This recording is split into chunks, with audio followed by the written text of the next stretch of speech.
Hey, good morning, Flo. I'm sure the Chiefs are no different than any other team in how they like to move around their receiving pieces on the line. How critical is it for you guys on the back end and the secondary to have that communication and make sure you have the matchups you want whenever those guys do? Yeah, I think like every week, communication is vital. Um, Especially against a team like this with so many explosive weapons.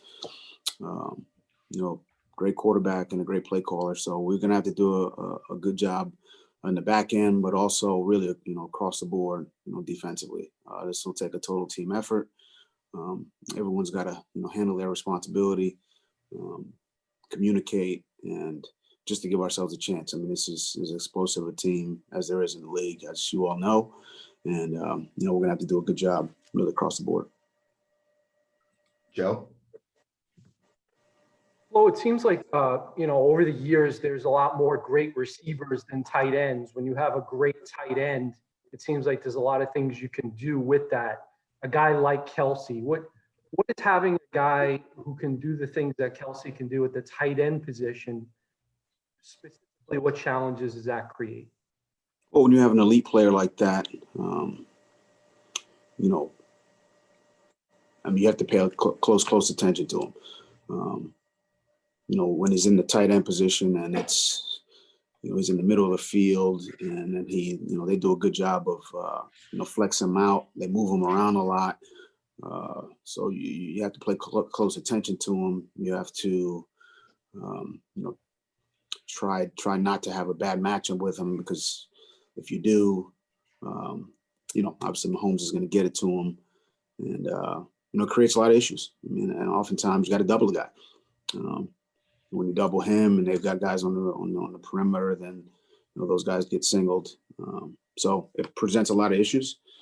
I think oftentimes you're looking at him, and then they stick a run in there, and they get yardage in the run game because of that as well. So look, he's a dynamic player. He's one of many on their offense and defense. Let's not forget about this defense either, guys. I mean, they got some explosive players there too, guys who can ruin a game. So um, yeah, they got a good team. Cam? Hey, good morning, Flo. You guys have been aggressive this year, attacking offenses, having some success. Is that something you can continue against a Patrick Mahomes, or how much does he change what you guys do as far as your blitz packages and whatnot? I mean, look, they've got a lot of explosive players. We always want to be aggressive. I mean, I think it's the game is aggressive. Um, you know, it's an aggressive game, but we want to call it aggressively. We want to, we want to call it aggressively in all three phases: offense, defense, and special teams.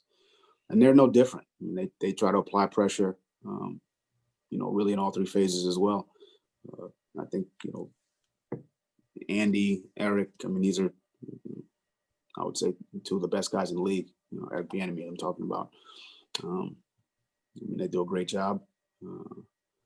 Spags does a great job on defense. Tobe does a great job in the kicking game. I mean, they got a great staff, very good players. But like every game plan, there's a mix of things you want to do. Every team's got it. Every team's got blitzes. Every team's got pressures. Every team's got coverages. So we'll see how the game unfolds, and you have a plan going in. Oftentimes that plan has to be adjusted, and that's another thing about this group. Andy and Spags, they do a great job of, and Eric. I mean, they do a great job of making adjustments in game. So be a great challenge. Josh?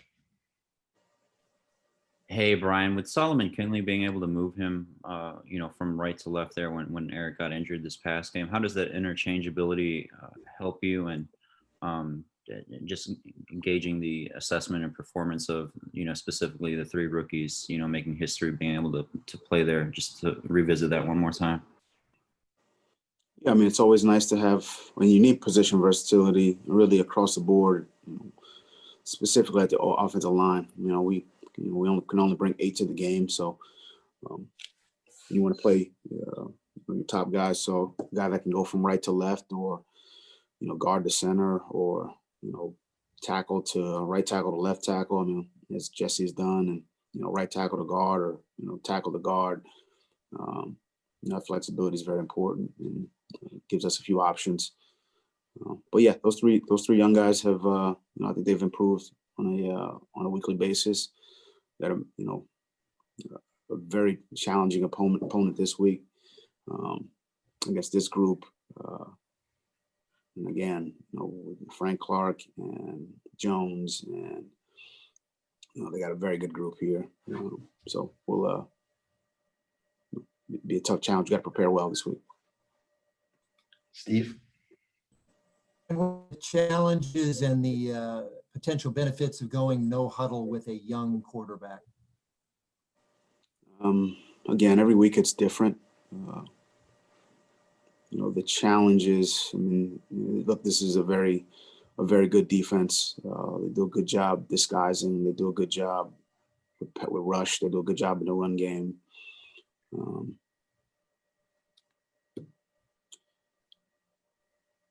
No huddle. That's kind of the big thing everyone's talking about right now. But I think we just got to do a good job of executing.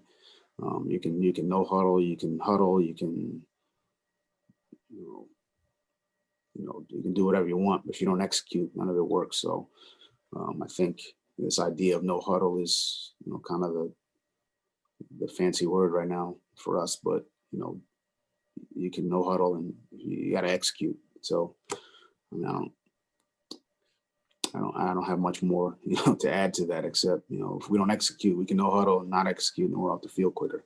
I mean, we still have to execute, whether we no huddle or don't no huddle. Adam?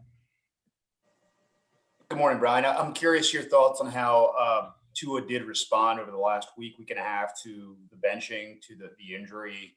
At what point last week did you have a good sense that he'd be able to play? And did he show you something with his resiliency of how he bounced back from a rough couple of weeks? I've been talking about his resiliency for weeks. I guess nobody's listening. Look, this is a tough kid. He knows how to deal with adversity.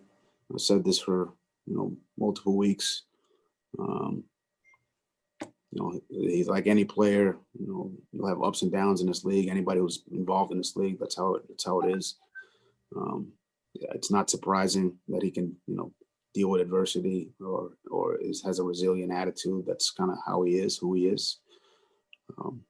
And I think he's done a good job from that standpoint. Ruthie? Good morning, Flo. In 2018, you faced the Chiefs and had two pretty epic games, that 43-40 regular season game, and then the AFC Championship game where you held them scoreless in the half. What have you seen Mahomes and just kind of the team in general evolve since then? What do you remember about those games? Yeah, I remember it was hard to stop him. It's still hard to stop. It's probably harder to stop him now. I mean, I think this is I think Andy and Veach, I think they've done a really good job of building this team. My buddy Ryan Poles is in the scouting department. My BC guy, Ryan Poles, is in the scouting department there. So let me give him a shout out. They got a lot of great guys over there. I mean, I think Brendan Daly. I would say he's probably one of my closest friends in the coaching business. He's their run game coordinator and a fantastic coach. Bieniemy, who I think you talk about kind of seeing the team evolve. They've got a little bit of a killer instinct. Mahomes has got it. Kelsey's got it. Matthew defensively, Jones. When they smell blood in the water, they go after you. I think that's. I see Bieniemy there. I see Andy there. I see, BD is part of that. Spags, obviously. I mean, they got a really good staff. I know they're coaching those guys hard, and their players respond. So, yeah, you've seen a lot of growth, obviously, since the last time. I was on the field coaching against this group. They're better. They're confident. They play hard. They execute. They got good coaches, you know. I mean, if EB's not a head coach here soon, I mean, it's something's wrong. But it's a good team, so it's a great challenge for us, and we're gonna have to prepare and practice well this week, and play a competitive ball game. Alan? Good morning, Brian. I'm wondering if you have any kind of update on Preston Williams you could share with us. Yeah, Preston's, obviously dealing with the foot, and look, we're coming towards the end of the season here. We'll see. I mean, we'll see if we can get him back. He's doing everything he can from a rehab standpoint. We'll see. All right, time for one more. Go to Cam. Hey, Flo, I guess outside the building, maybe have fun with this sort of matchup, figuring out who's on Hill, who's on Kelsey. I'm sure you guys have those conversations, maybe not as fun. I don't want your game plan, but what sort of goes into that decision of which corner to have on this guy or how to handle Kelsey? Like, how do you go about that in a particular week? Talking about Hill or Kelsey, because you said both guys. I guess both, but maybe Hill, since we talked a little bit about Kelsey earlier.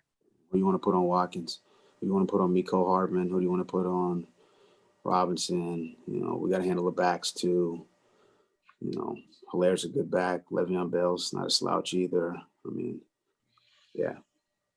I mean, I wish we could have 14 defenders. That'd be nice. But I mean, they're hard conversations. Do we man them? Do we zone them? Do we blitz them? Andy's got every play in the history of the National Football League. They run option, they run RPOs, they missile motion. Yeah, not going to be easy. So you guys can have fun with that. We'll do our best to try to get them covered, get it matched up. So I know that doesn't answer your question, but